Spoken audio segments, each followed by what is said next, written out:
everyone, welcome to another Overrated Film Saturday, and today I thought it would be interesting to dive a little bit again in history, at least in regards to the videos that I've been making in the past. One of those videos, kind of like how I did with Avatar, just what I would have done with the Twilight Saga series. And basically, if you want to hear my thoughts as to what I would have done to maybe improve the quality of a series that likes to focus on vampires, then you may watch that video as well. But I thought it would be interesting to do a similar thing that I did with Avatar and more discuss the overrated nature of the films, in this case films, since we're talking about a saga here, and kind of address why I think that these films got so overhyped and what was the sort of, I guess, overall feel that was going on, I guess, during the time with how these books were presented. So, and how they ultimately ended up becoming films and making tons and tons of money as a result. If you really look up the numbers into how much Twilight made, it's unbelievable. It just boggles my mind that these films can make so much money. Now, the reason why I think Twilight in particular got so overhyped was the initial introduction of vampires into, I guess, more modern culture. Vampires was kind of a thing, again, with the 90s with Buffy the Vampire Slayer, and then we had different interpretations that can span back basically to pretty much the start of film, because again, we did have Dracula, which is fairly old, but I guess a lot of those vampire films were more, I think, adult. And again, Buffy sort of, I guess you could say, changed this kind of. But I think overall, really, the large focus with vampires was more basing it for adults, for adult literature, and we're trying to, I think, grab the teen audience as much, at least when it comes to, films like Interview with the Vampire, based on the Anne Rice, or is it Anne Rice? I believe it's Anne Rice. Anne Rice's books. When it comes to just discussing Dracula in particular, with the earlier film of Dracula, and then now all of these other remakes that came out eventually. I think largely the 90s sort of started this huge appeal of trying to put in things that would appeal more to teenagers as opposed to just strictly adults. And I think this is where we get Twilight to be the most overhyped out of all of them. Even though I would say still within the 90s, they still had a lot of corniness to them, and I would say the films even back then weren't as of good quality. I mean, you could argue that Buffy the Vampire Slayer is a good series. Although I haven't actually watched the series, I'm still aware of it, and I know that it has this big girl power, woohoo, yay, yippee, I can slay vampires, motto. But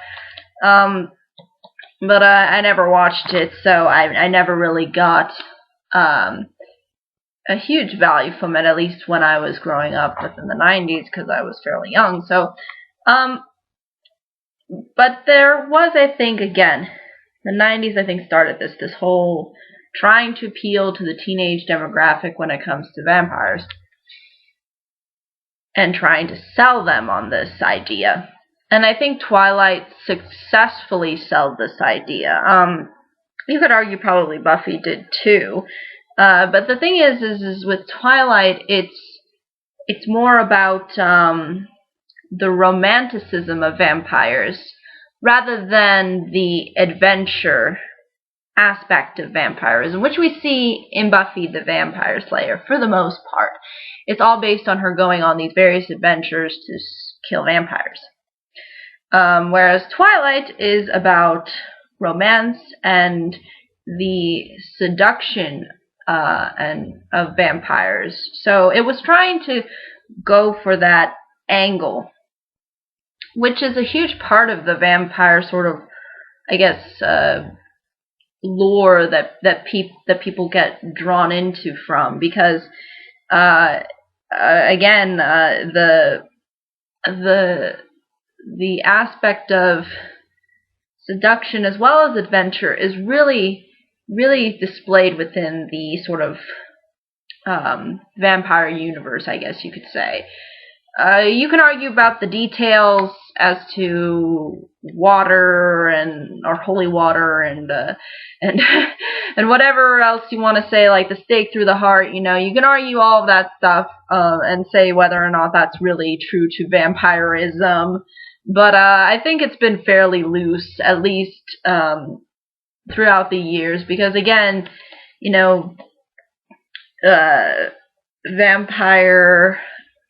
our understanding of vampires has been fairly different, I think, especially when it has evolved. And I think evolving a kind of understanding of vampires or a certain type of genre of, literature, evolving it, I don't think is necessarily wrong, just as long as it has a purpose and a significance to the universe that it's trying to set up. The problem with Twilight is it doesn't execute that universe all that well. Especially when it comes off as fairly corny, at least.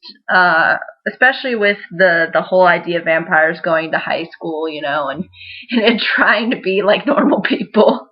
It's just kind of funny because vampires don't think the same way as humans do. At least that's pretty much the understanding, I think, for the most part, because they're vampires and they have different needs and desires and interests rather than just regular humans. So it almost seems like Twilight was trying to make this connection with vampires and humans that's really hard to have, and you have to really provide context, and especially if you want to center it around a romance, you have to make sure that there is this real kind of bond and connection that the characters have for one another. And unfortunately, Twilight doesn't execute this all that well, but I think there was a huge appeal for it. I think there was this idea of trying to put vampires with teenagers together and seeing if it could work. That's kind of what they were going for. And I understand the appeal of making vampires maybe a little bit more human, because again, vampires are technically bitten by another vampire, so there is that, I guess, human element that exists. And I think we've seen this with, like, if you look at Blade, the Blade series and things like that. So there is, I think, this aspect of having that in there that could have worked, but I think ultimately the execution of that is just really awful. But I think, again, that's really what's centered around this film, I think, being overrated, was because people wanted to have that kind of, forbidden love kind of feel, because we saw just vampires being more of an adventure series rather than a romance series. And the huge appeal with vampires is the fact that they're very seductive and they're very manipulative, and they do these kinds of little tricks, and that's the appeal. That's what makes vampires unique as a fantasy, I guess, species.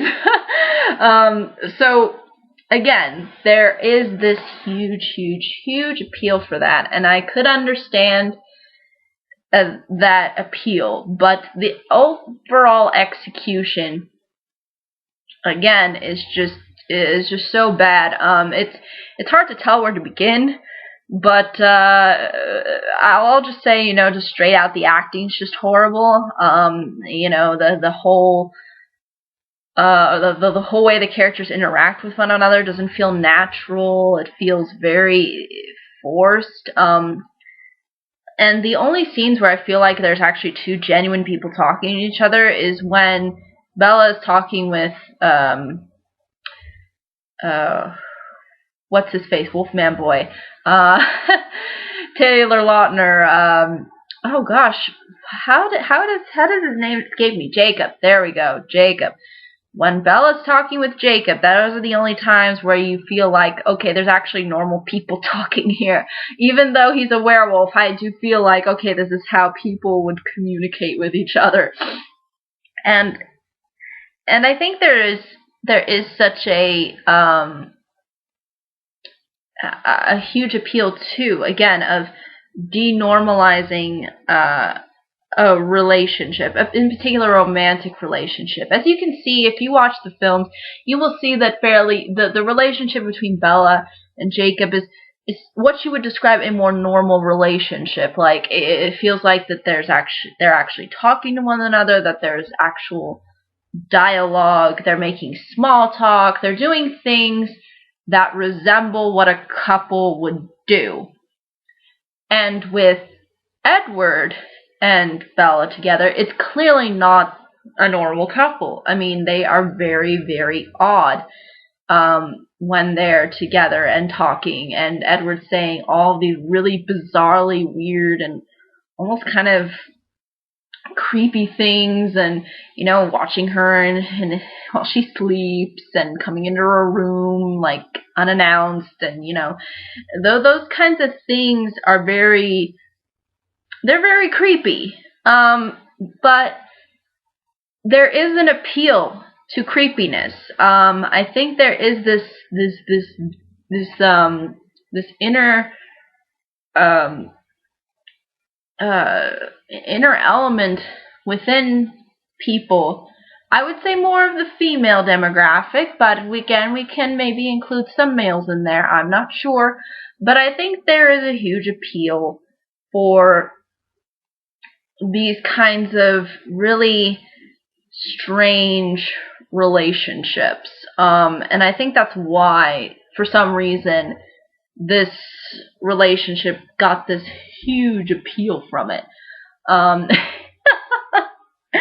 And I don't get it. I really don't. I feel like it's very unhealthy, and it's not something that, I think we should encourage people to have. I mean, it's just creepy. I just don't get why the creepiness is somehow suddenly attractive for some reason. Like the whole creepiness of it is, I think, really was a huge appeal.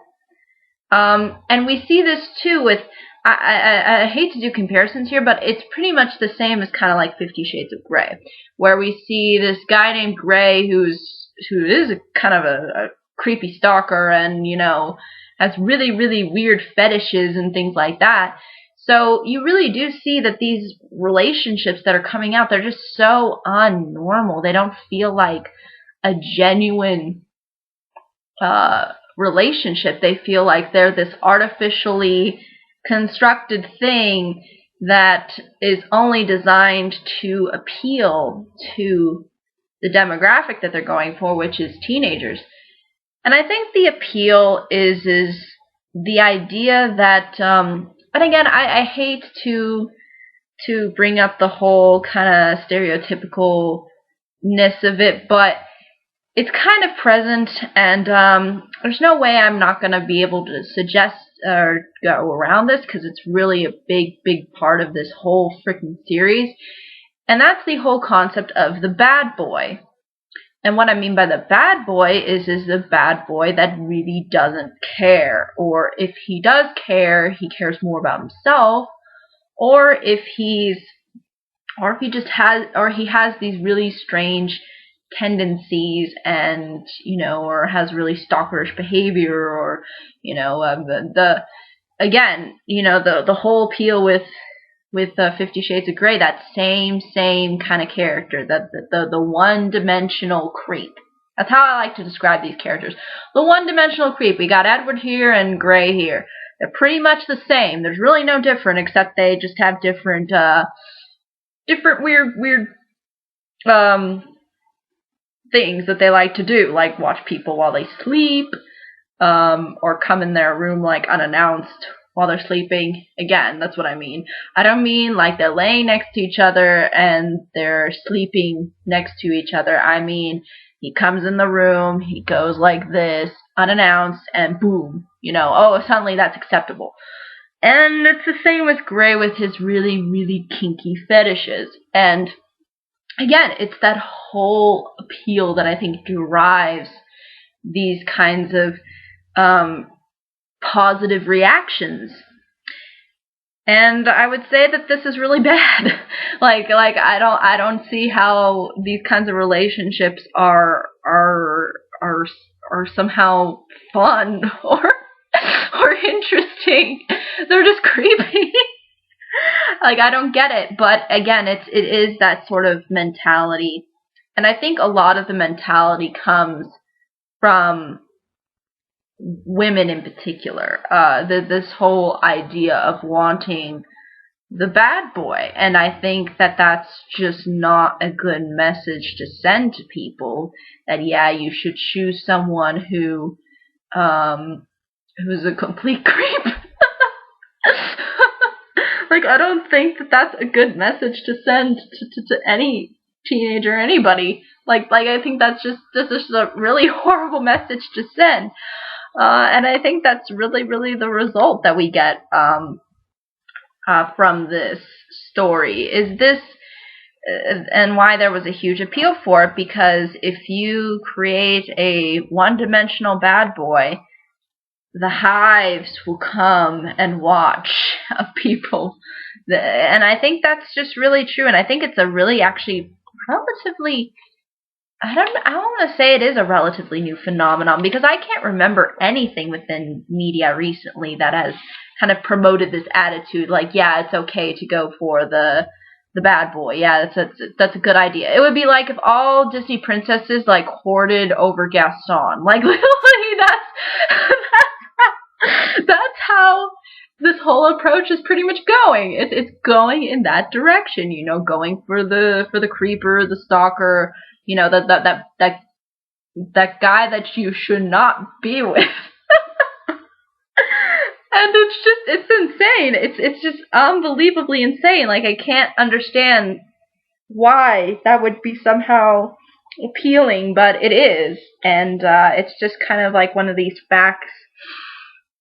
I'm not sure if it's like an evolutionary fact or if it's something to do with biology, which probably I'm sure does have its tendencies to be in that category as to why we have this kind of mentality, but it's kind of how it's presented, and that's why it's become so popular, and that's why I think a lot of people embraced it, because of this really bad boy mentality. Like, yeah, it's okay to go for the whiny, creeper.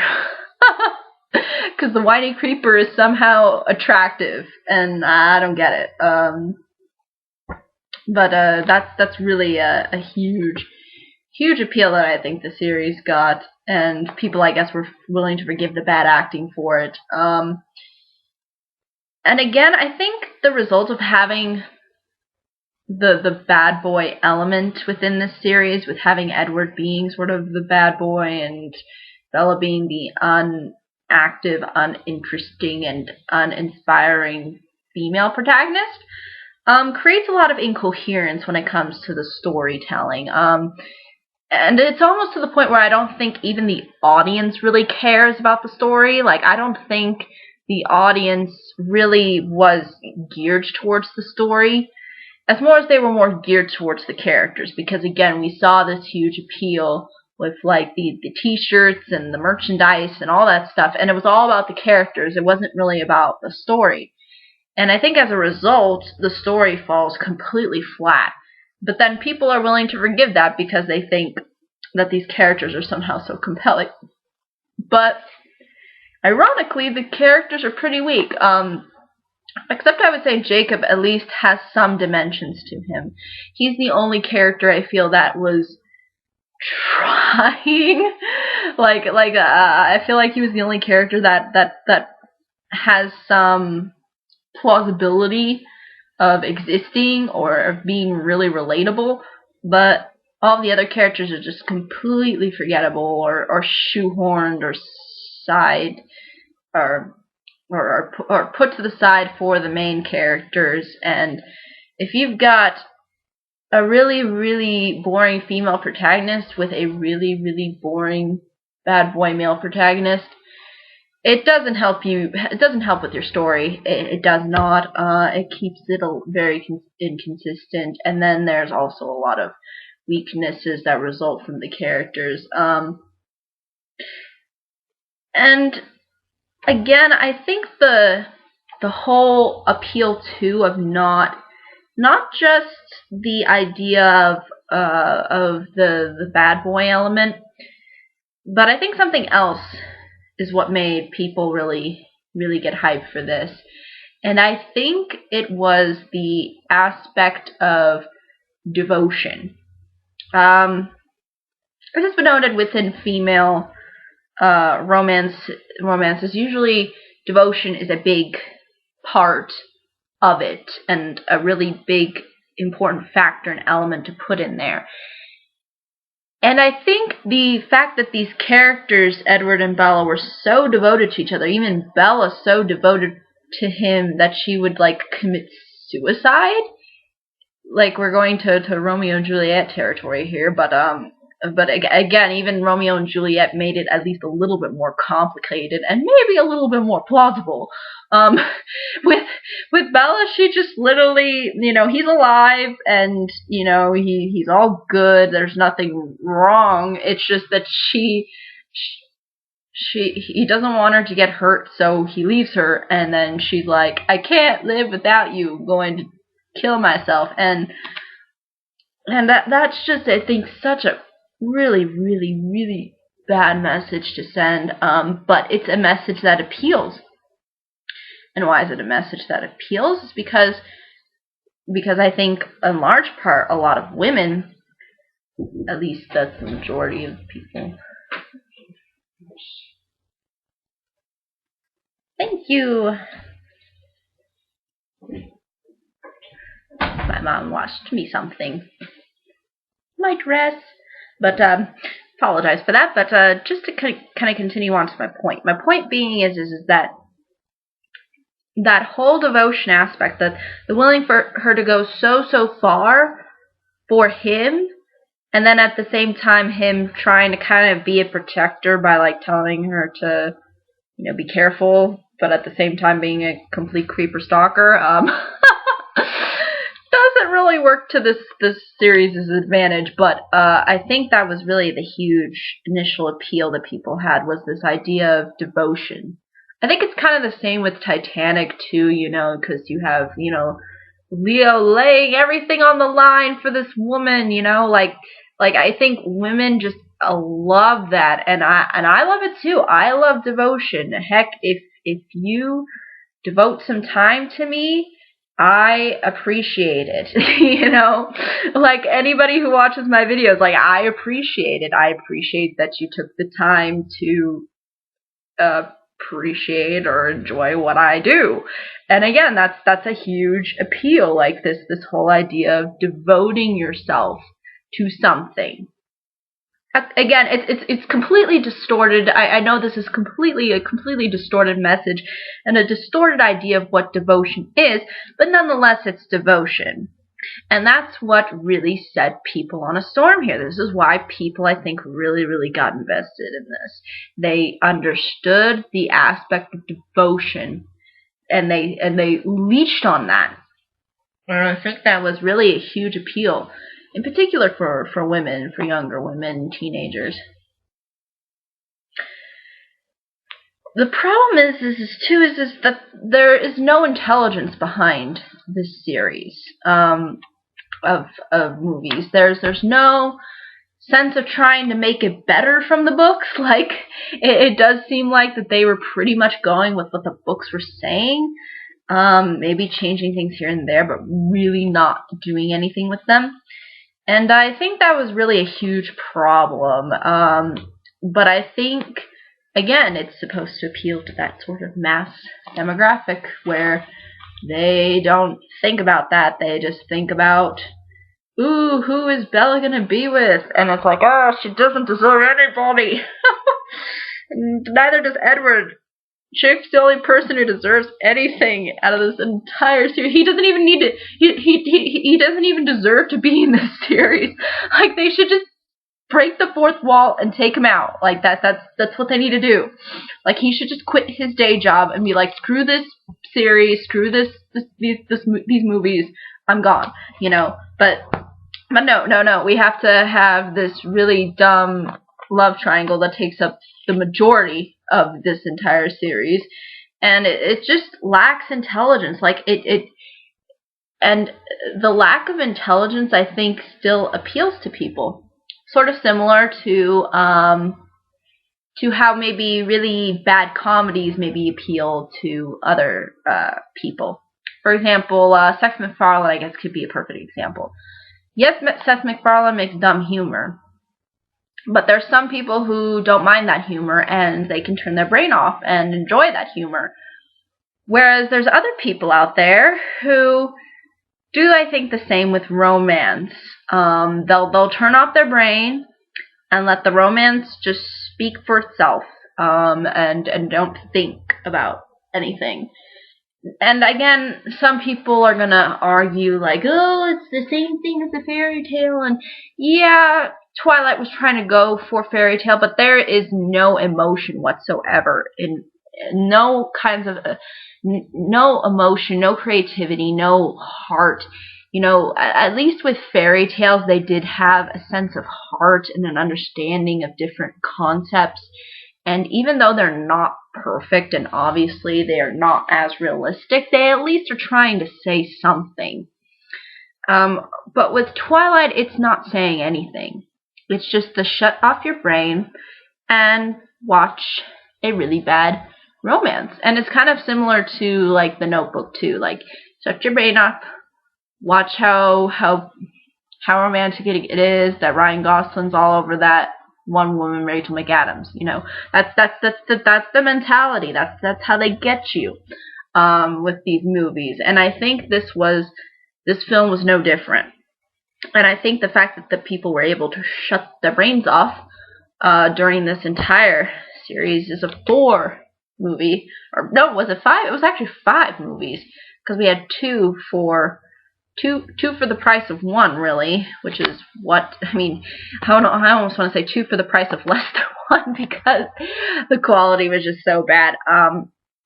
And I can happily say that I've never seen any of the films, but I have seen scenes, I have seen reviews, I know the context, I know what these films present. And to me, I think that's really what made Twilight overrated. But I think it's really overrated for how badly it executes those things it's trying to execute. And as a result, we get bad acting, incoherent story, weak characters, and then we get no intelligence. And that's really the main issues. But again, I think explaining also what the huge appeal was is also very important. And I sort of highlighted this with Titanic in my review, where I noted how, oh, Leo's in this movie, you know. That's simple. It's that simple to get people to watch your movie. And I think deep down it really comes into, it just really comes without putting any thought. It's more designed to just be marketing rather than being a good product. So that's a huge problem, and and I think this film really suffered because of that. But ultimately, I think that's really all I can say in regards to why I think this film got so overhyped and so overpraised. And again, I know there's been people out there who've done reviews of it and talked about it and ranted and raved over this. I personally don't get really angry at it. I mean, I'm not like one of those. I don't get really enraged. It's not something like Gossip Girl that enrages me, or you know, or you know, that book, like that really enrages me. Those kinds of characters really enrage me. But something like Twilight it's just, it's harmless, but it's dumb. It's really dumb, and that's really, I think, one of the huge appeals of it was. But that's, I think, though, really well to me, all I can say. But thank you so much for watching. I hope you all have a great day, week, month, and year. Thank you so much for watching, and I will see you hopefully in the next video. Take care. Bye-bye.